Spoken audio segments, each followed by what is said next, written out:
Shalom, shalom, shalom, bien-aimés dans le Seigneur, shalom. Balinga mikat na kolo, bana na nzambe na bomo, na pesibi na mbote, na kombo, na Yesu Kristo. Na pokwa oya lelo toye pete, toye kola, maloba na nzambe, na émission ya parole de vie.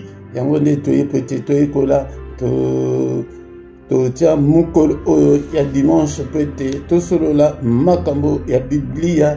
Bible et le binini, bien-aimé dans le Seigneur, Tolandala, ainsi dit l'Éternel, la Bible dit, il est écrit, Yangonde Otoyedi, Napokwa et Alelo, bien-aimé dans le Seigneur, na micro et Zali Wabino, Monte Philippe, na épété, Tosolo la Tembonko, et Zali très capital, très important, en tant que ban dans Zambé, Toye Kolango, bien-aimé dans le Seigneur, thème Oyoke, ezali côté de moins en moins na église au thème ok ban ensemble mingi ba éviter bien-aimé dans le Seigneur yango tango tozali koya ezali po ete toyekola makambo na nzambe pona avenir na biso toko solola na après-midi ya lelo natina ya enlèvement de l'église. Est-ce que ezali a solo, est-ce que ezali a solo te ekosalema ou bien ekosalema te,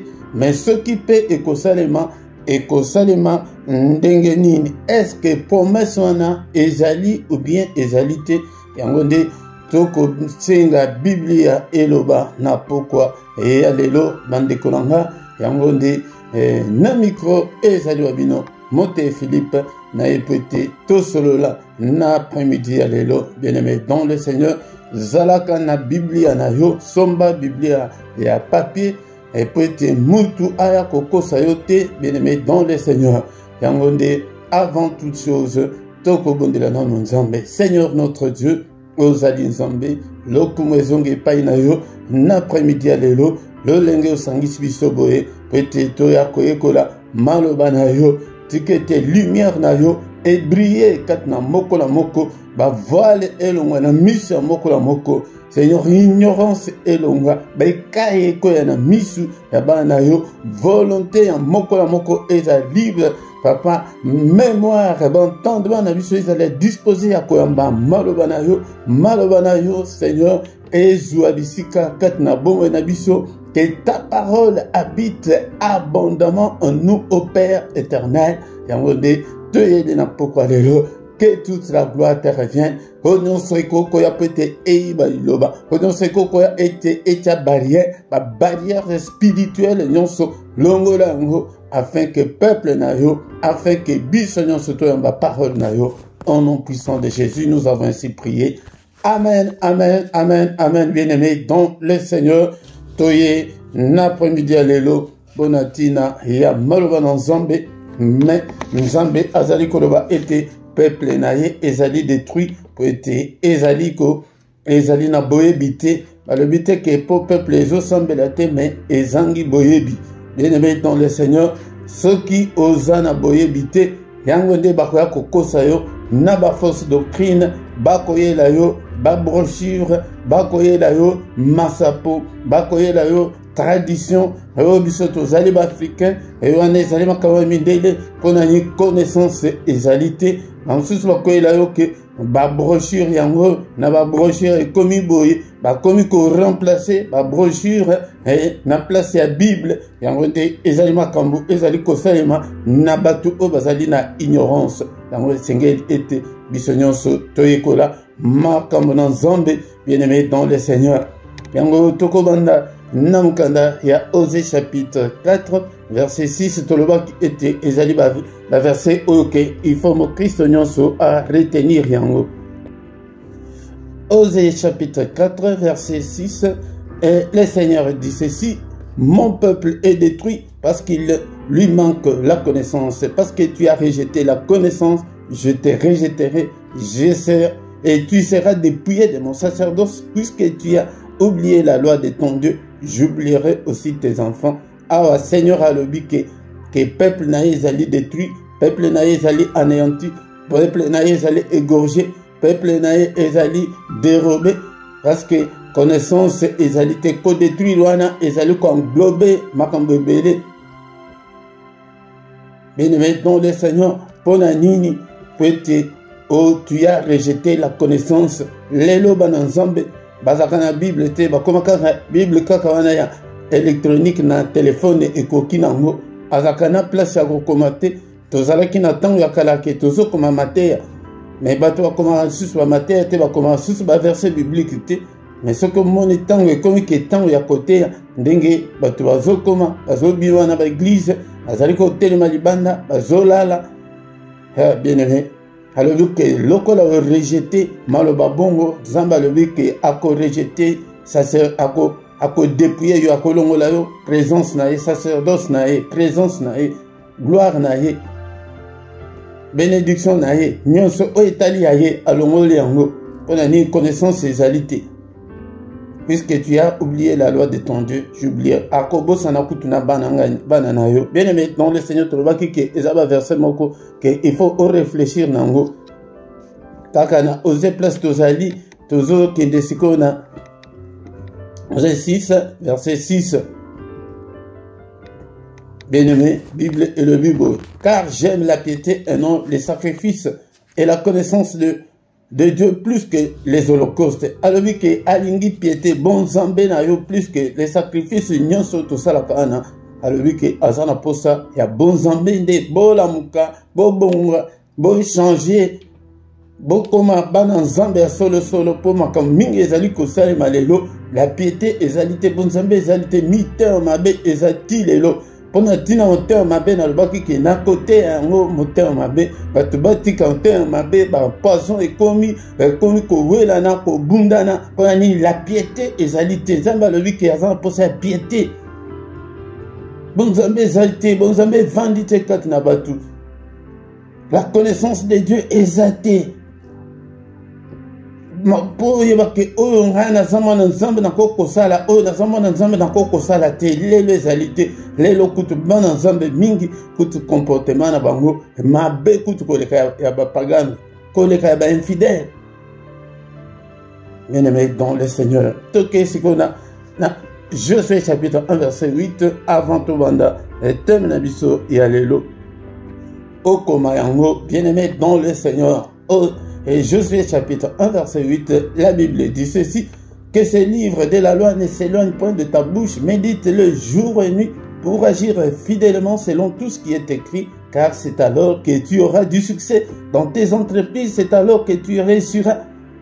Bible, malobana nzambe elongwa te na monoko na yo, médite yango butu, médite yango moi, médite yango tango nyonso na musala na nzela, il faut méditer yango et peut agir fidèlement. Otosa, lelo la crainte de Dieu est athée. Nous nous comportons comme des païens, nous marchons comme des païens, nous raisonnons comme des païens. Alors que tango okosala bongo, c'est à ce moment-là que tu auras du succès. Il nous a déjà bénis de toutes sortes de bénédictions, mais pour y parvenir, il faut que tout ça. C'est que tout ces alité. Tout ça là et le côté. Bien-aimé dans le Seigneur, sans plus tarder, tout ce qui est notre nabiso, il y a pourquoi l'enlèvement de l'église, c'est pour bientôt l'enlèvement ou l'avènement de Christ ou la venue de Christ. Enlèvement, ezali que Seigneur atikaki église, mais il ne nous a pas abandonnés à nous-mêmes. Mais il a dit que Azali koya pete ayakozwa biso yango de makamutozo yekola. Bien aimé dans le Seigneur, yango de enlèvement et likoloba akoya pete azwaba batunaye oke botikali ana mukili na bawe bakufaki kati na Yesu. Yango de makamwana toko yekola ngo na après-midi ya lelo ezali makambo moko ok ezali côté ama mingi te na ba église lelo makambo nyonso ekomikaka aba ekomikaka bénédiction, ekomikaka délivrance, ekomikaka milimo ya famille, côté tata, côté maman, côté siko tango kokende tiba ekolo otanga, tango kokende tiba mboka okenda, bosi sango mkoloni, makambo oyo ya royaume yango nde toye na ekoloba na yo na après-midi ya lelo. Petit alors qui était répentez-vous car le royaume de Dieu est proche. Bien-aimé dans le Seigneur, royaume en Zambé, ezali sous musikate. Tozo banda, namo kambuke tango avant que de l'icolo mission nini atikela kibiso. Matthieu 28, 19 na 20. Tangaka malwa Nzambe komaka ba verset biblique c'est familiarisé na Bible et vous allez en contact na Bible tango nyonso dekolanga ezali recommandation ya Seigneur. Matthieu 28, 19. Allez, faites de toutes les nations des disciples, les baptisant au nom du Père, du Fils et du Saint-Esprit. 20. Et enseignez-leur à observer tout ce que je vous ai prescrit. Et voici, je suis avec vous tous les jours jusqu'à la fin du monde. Bien-aimés dans le Seigneur, à l'objet Bokende Namokil Mobimba, tant voici si mission à payer responsabilité na bayekoli que Bokende Namokil Mobimba, Boko Misabatu Nyonso, bayekoli, ba disciple. Yango eloko ya liboso ezali kosala ke ozali ko réussir te, ezali ke nano okomi disciple te, oyekolaka te, olinga koyekola te. Autant baloba na Nzambe te, omedita kango te, okomaka kango wapi? Est-ce que vous avez la Bible ndenge vous allez wana ou bien kaka Bible électronique kaka na téléphone wana kaka ofinga kabatu kaka na téléphone wana otala kaba porno yango nde place osangisi pe na Bible. Bien-aimé dans le Seigneur, tokomi kosaka na Nzambe. Place wana oke ofinga kabatu, place wana o partage ka biloko ya salité yango nde osangisi Bible. Et les baptisants au nom du Père, baptisons soit comme des disciples, mais pas à la paix baptisé. On a appris qu'on soit baptême. Il faut moutou, ceux qui ont dit aux baptême.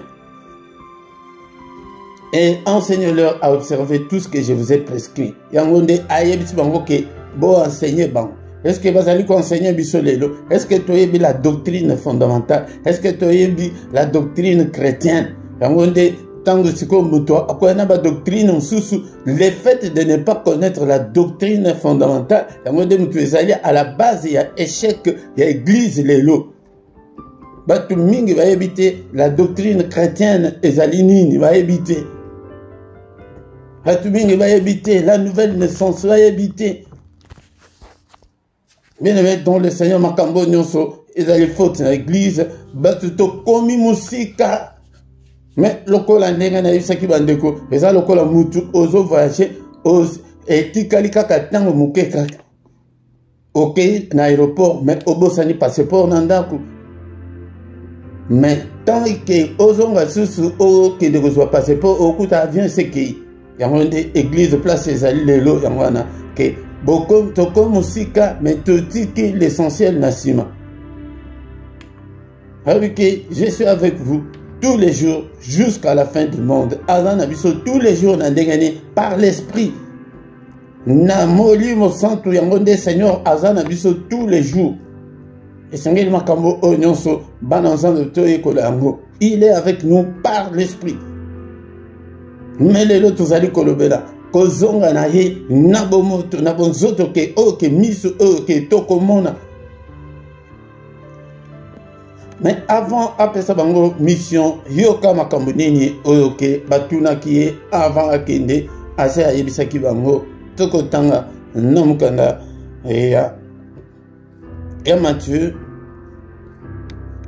chapitre 24 tout banana verset 1. Comme Jésus s'en allait au sortir du temple, ses disciples s'approchèrent pour lui en faire remarquer les constructions. Lokola yesu abanda kokende bayekoli batelemi babandi kolakisa ye temple tala temple oyo munene ezalaki na béton mabanga baconstruisaki yango pendant 46 ans. Mais il leur dit, voyez-vous tout cela, je vous l'ai dit en vérité, il ne restera pas ici pierre sur pierre qui ne soit renversé. Ndenge construction wana ndenge ezalaki azoyebisa bango ke libanga moko te ekotikala likolo ya libanga mosusu. Mais bayekoli balobi ke mosala oyo bato basali pendant 46 ans ba béton okutu ndenge ezali boye nini ko renverser yango et touchaki bango makasi. Mais biso lelo ezali ko toucher biso te tozomona kaka tobonga kaka tozala kaka vie kaka bénédiction kaka mais toza na souci ya ba âme na biso te. il s'assit sur la montagne des Oliviers. Avant dit dans Ngomba Olivier.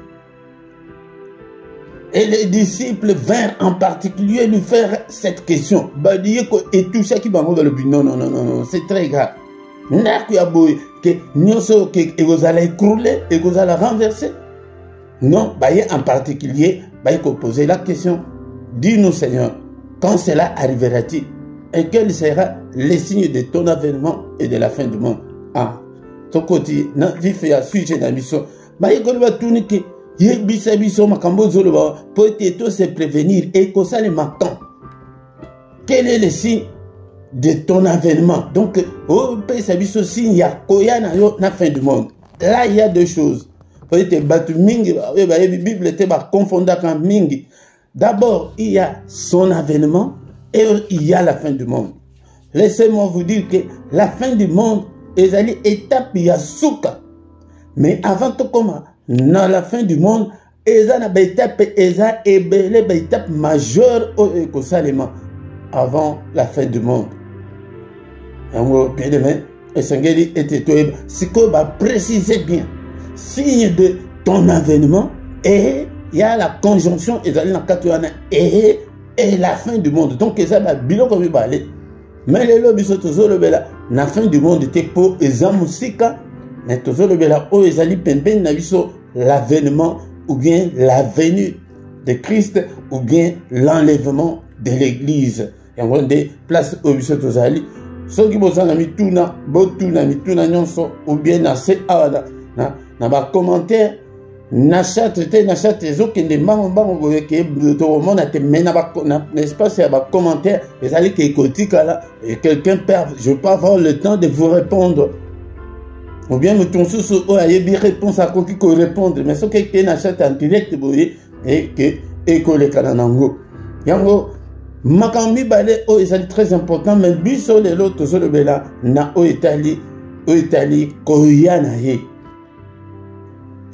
Alors Bible dans verset 24 Jésus leur répondit prenez garde que personne ne vous séduise.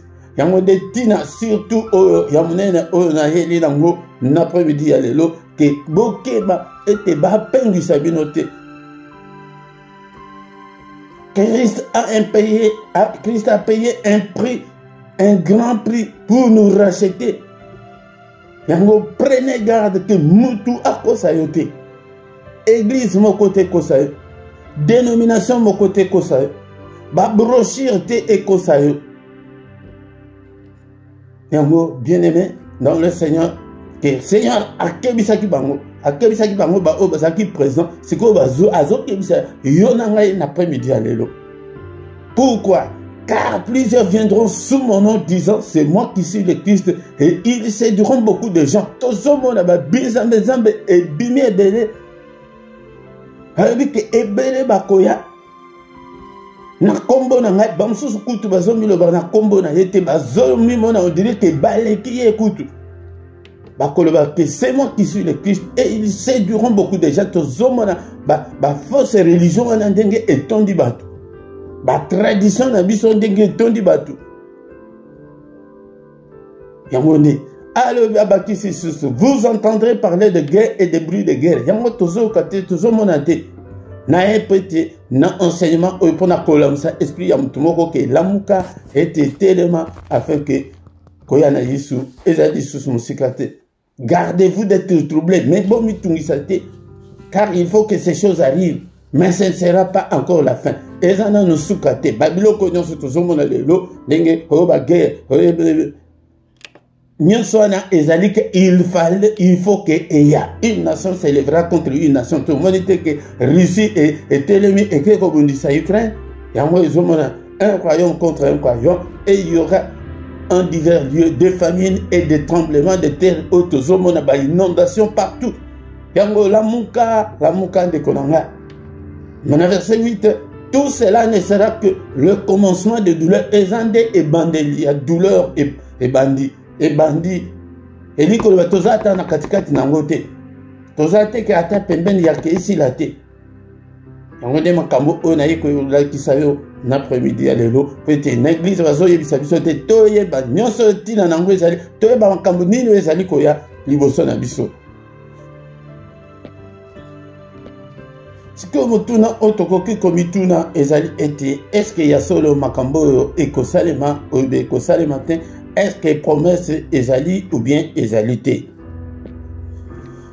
Tolobi ke mutuna ya ke eske promesse wana ezali ou bien ezali te, ezali ba illusion ou bien tozali ko se faire idée ou bien eske ezali biblique to ezali biblique te. Jean chapitre 14 tokobanda verset 1 à 3 tokokende ti toko sauter tokotanga verset 6.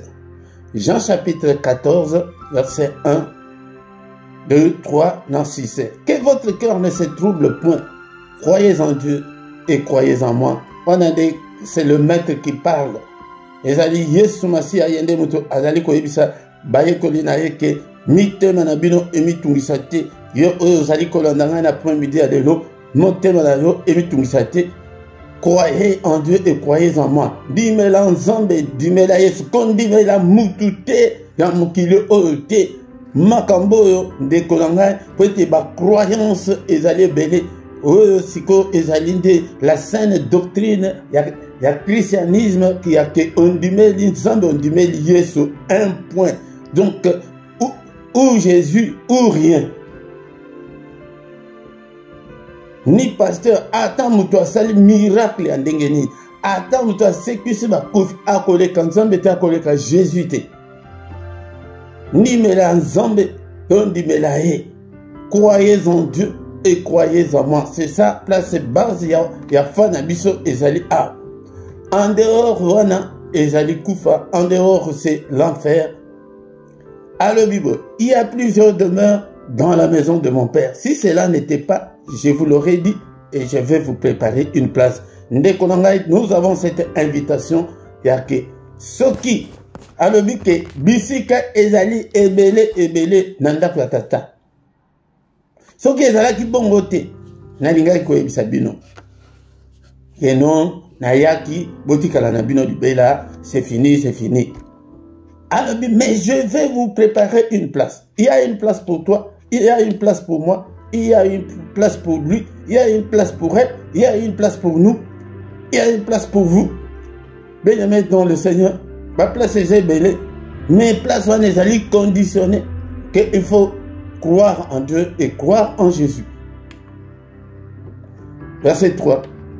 Et lorsque je m'en serai allé et que je vais vous préparer une place, je reviendrai et je vous prendrai avec moi, afin que là où je suis, vous y soyez aussi. Alobi ke nango nakokende ko bongisa bino bisika tango ke bisika e okoka tango makambo nyonso nazo bongisa pona bino ekoki nakozonga lisusu. Awa tozali komona ke alobi ke akozonga lisusu n'esprit te. Il faut tirer beaucoup d'attention à la place haute. Pour alobi boy alobi ke et je vous prendrai avec moi nakozwa bino afin que là où je suis peut-être une place où on a sali bino pe bozala. Bien-aimé dans le Seigneur, il y a des promesses, il y a des promesses que ba prophète na bango ba pesi bango te po bazana place te o ya kotia bat na bango. La grande différence ezali que Yesu oyo zali ko sambela akufaki asekwaki azana bomo ba bizambe la bango nyonso ba prophète nyonso ba kufa ba spoli na sema bele ti lelo mokote asekwa mokote azana bomo naye ko présenter yo le Jésus le vivant, le roi des rois, le Seigneur des seigneurs. Yende mutoko peso bomo yende mutazana fongola yalola yende mutazana fongola paradis akeikuna alobi ke na keiko bongisa bino esika prete esika onga nazali bino pe bozala mutu susu te yango de tozotanga na Actes des Apôtres chapitre 4 verset 12. Yango bien-aimé dans le Seigneur, la saine doctrine yango que il n'y a de salut en aucun autre. Le biko ezali na mosusu te, car il n'y a sous le ciel aucun autre nom qui ait été donné parmi les hommes par lesquels nous devions être sauvés. po ete kombo mosusu ezali te oyo epesameli awa na se na mabele awa oyo ke biso tokoki kobika na yango bamibikisi babimi ebele bakristo baza ebele ndenge totangi na Matthieu 24 ke bafo babimi baza ebele keba ndeko na ngai keba ndeko na ngai salut lobiko wana eza na moto mosusu te eza kaka na oyo apesi biso promesse wana na place ya Jean 14 place tozotanga. Bien-aimé dans le Seigneur, Thomas lui dit, en andé, non, Jean chapitre 14, verset 5, Seigneur, nous ne savons où tu vas, comment pouvons-nous en savoir le chemin? Bien-aimé, et bandi les lotés, batu akalaba tunaki, il faut te yeba, il faut te mona clair, le big, ozo pesa biso, mama ya promesse boy, mais ozo kende, les chemins te habité. Jésus lui dit, je suis le chemin, la vérité et la vie. Nul ne vient au Père que par moi. Jésus, il y a des chemins à Ebiso, il y a des vérités, il y a des vies autour Luka, il y a des maboko na hende kolanga. Yangonde, Mosusu Ajalité, le roi des rois, le Seigneur des seigneurs, c'est lui qui était et qui va bientôt venir. Il va bientôt venir, bien-aimé, dans le Seigneur. Alléluia. Alléluia. Yokana verset 8. Philippe lui dit, Seigneur, montre-nous le Père et cela nous suffit.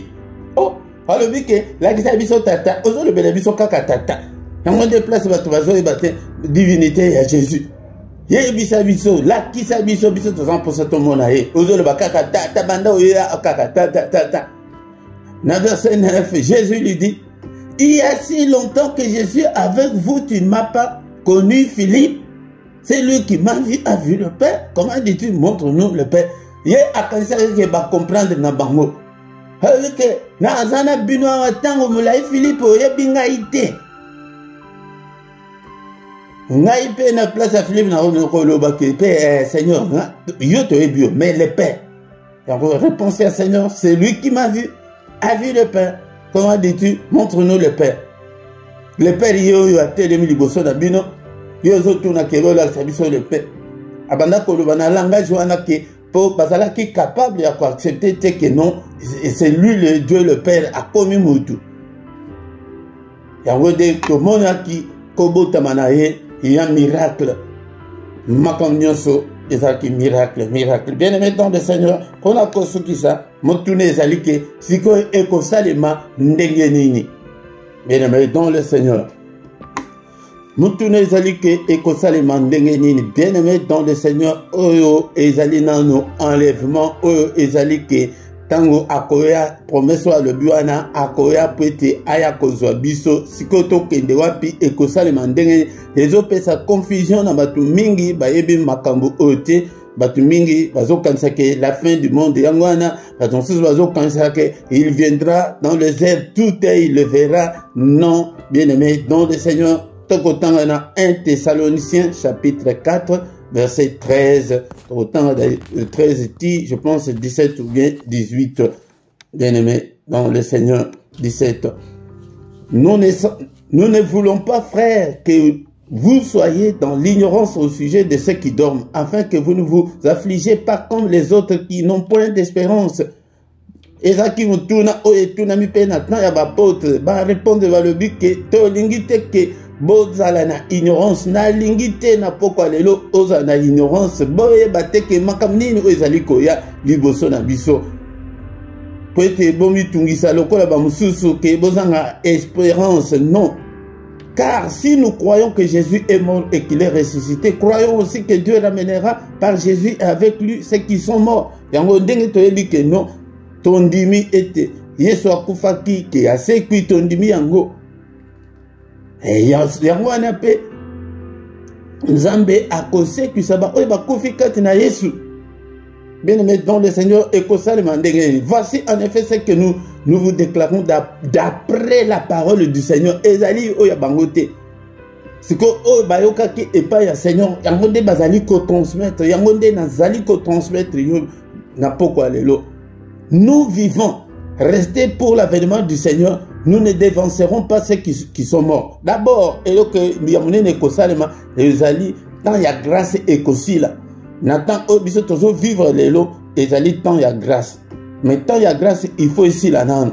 Tant il y a grâce, ce qui est ici, il y a un enlèvement et Kosalema. Il y a un Saint-Esprit à Kozua. Nous sommes Saint-Esprit de Moutou à Kosala Mousalawana.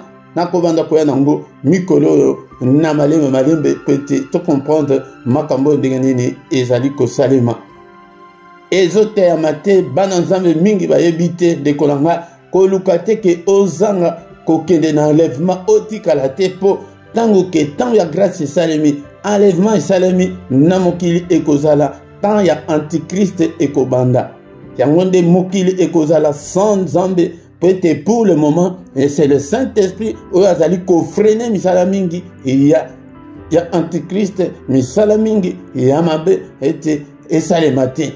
Mais tant qu'on a ce qui est coquille, Seigneur aye à côté de Madame Patana Makambo, Otokotanga Nasima, Autrement que Akoya Makolonaye, Niatalisius Namabelete, Akozana Namapata, Toke de Kokuta Naye, Namapata, Ndekonanga, Soki Otikali, Obanda. Oko mona makambo ya somo o ekosale makati na mokili o ekosale maboye balobi ke nous vous déclarons o ke toyoki d'après la parole du Seigneur que nous les vivants bato bakozala na bomo na tango wana nous pour l'avènement pona koya wana du Seigneur nous ne dévancerons pas ceux qui sont morts tokoleka ba o ba kufite car le Seigneur lui-même boyo kamalamba de kolanga 1 Thessaloniciens, chapitre 4, dans le 16e verset, car le Seigneur lui-même, il a été un signal donné à la voix d'un archange et au son de la trompette de Dieu, descendra du ciel, le Seigneur Jésus lui-même. Et les morts en Christ ressusciteront premièrement. Ensuite, nous les vivants qui serons restés, nous serons tous ensemble enlevés avec eux dans les nuées. Bisonyo soba toko tikala ba o bakozana bomo na tangwana. Ndekolanga bakozala enlevé. Yango déplace le mot enlèvement ezali koya yangwana. À la rencontre du Seigneur dans les airs et ainsi nous serons toujours avec le Seigneur. Yango de toko tikala na libela wana. Akoya dans les airs, dans les nuées. Nous serons tous enlevés. Pour nous rencontrer, Nani Mouli Moussantou Moutou Akosala Makambouana, bien-aimé dans le Seigneur. Wanande Togo Kende Kokuta Naena Mapata, bien-aimé, et afin que Tokende na fête de noces, fête Yalibala, Biso en tant qu'église, Tozalokola Moisi. Donc nous tous les chrétiens, nous spirituellement, nous formons un corps. Un corps yake tozali kokende et pas na Christ lokola mobali c'est ezali figuré ezali te ke nandenga mosna mobali ya bomoto boye non yango nde tokokende kuna tokolia tokosepela pendant 7 ans on a ekozala 3 ans et demi ya liboso ekozala jugement ya bato bakokende na enlèvement ezala jugement ya condamnation te ezali jugement ya ke aussi leki ozozo couronne mutinyo sozo salaire na 3 ans et demi oetikali ekozala fête kuna na likolo avant aya ko établir règne ya 1000 ans yango tango akoya peut établir règne ya 1000 ans yango nde place que tout œil le verra, place Akoya dans toute sa puissance, Akoya avec l'armée du ciel, Akoya que bisonyon so ba o nyonso tokende kina enlèvement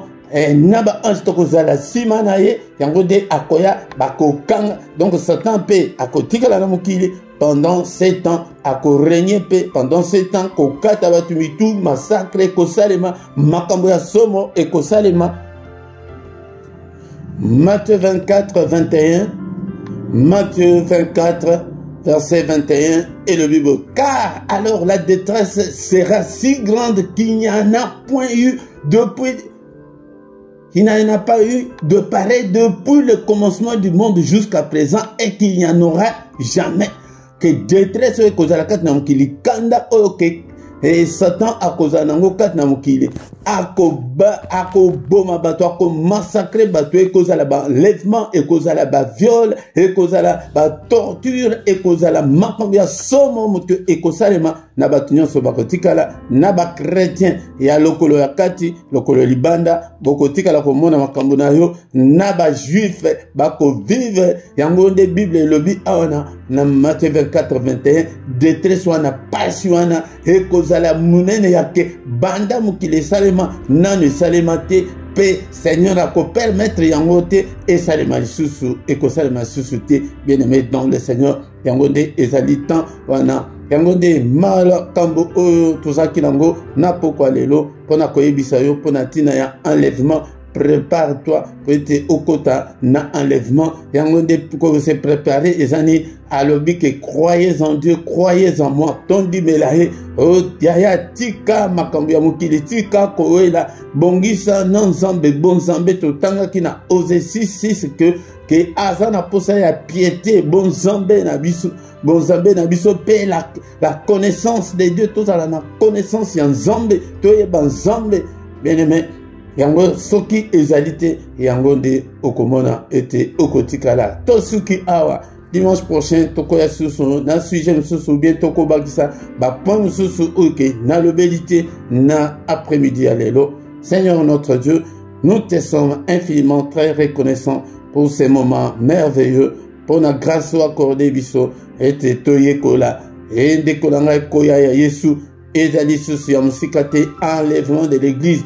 Et yebani tangu te que soki ekozala na butue soki ekozala na moi soki ekozala après une minute eyebani te mais babilembo mingi oyo alobaki ezali komonana. Prépare-toi à chaque instant chaque minute tika koswana tika motema mabe pesa motema na yo epai na nzambe ete okende kokota na esengo otikala te otikala komona makambo ekosalema te ete nake nango nakoti na badetail mingi te bato oyo bakotikala ekozala kutu bakoya baboma yo mbala moko te bakokata yo lokolo bakokata yo misapi bakotobola yo nanu misu yo obanda kobwakela biso moto baninga bakei yo tikali yaya makambo ekozala somo oyo ekoleka na kati na mokili bino bato bobanda koganga au nom de Jésus au nom de Jésus Jésus azwi baoyo aye akei yaya akozala te lokolo na kati lokolo libanda ete makambo ezali koya ezali ya somo ya banda mokili ebanda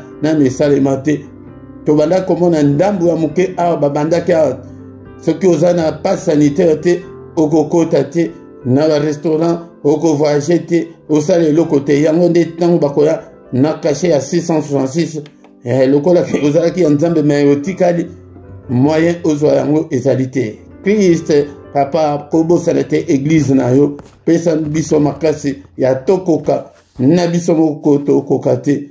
Au nom puissant de Jésus nous avons ainsi prié. Amen, amen, amen. Bien-aimés dans le Seigneur, acclamons le Seigneur, acclamons. Il est là, il est avec nous. Kozangate, kozangate. Bien-aimés dans le Seigneur, ceux qui sont mbala liboso, ceux qui n'ont s'abonné, s'abonner na yo. Et puis tobandi ko travailler na deuxième chaîne na biso, ezali kaka RDC TV TV2. On est beau s'abonner pe kuna et bolanda pe ba enseignement, ba prédication et banda koleka kuna. Mais awana na la première chaîne et tikali kaka ba programme kaka ndenge ezalaka.